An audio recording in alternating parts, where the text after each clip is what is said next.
I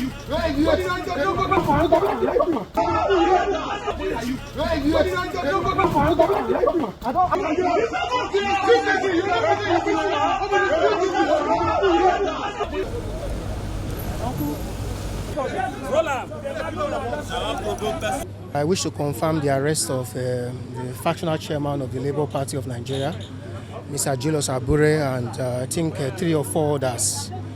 This has to do with a petition, a written petition that was endorsed to the AIG Zone 5 Benin from the Office of the Inspector General of Police in the case of attempted murder, conspiracy, grievous harm, and I think some other related offences.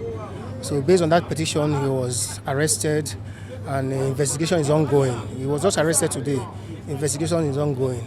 I think we also recovered some, they were also in possession of a firearm, I think a shotgun and 3 rounds of live ammunition. So investigation is ongoing. He was just arrested today. So more details will be provided as investigation continues. The factional chairman. Yeah, that video clip is not true.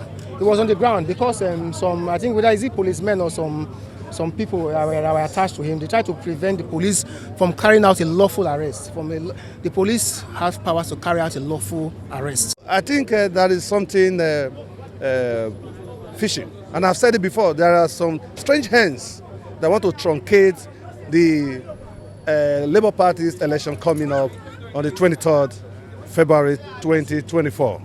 This is deliberate, and we will not allow that to happen. An injury done to one is an injury done to all.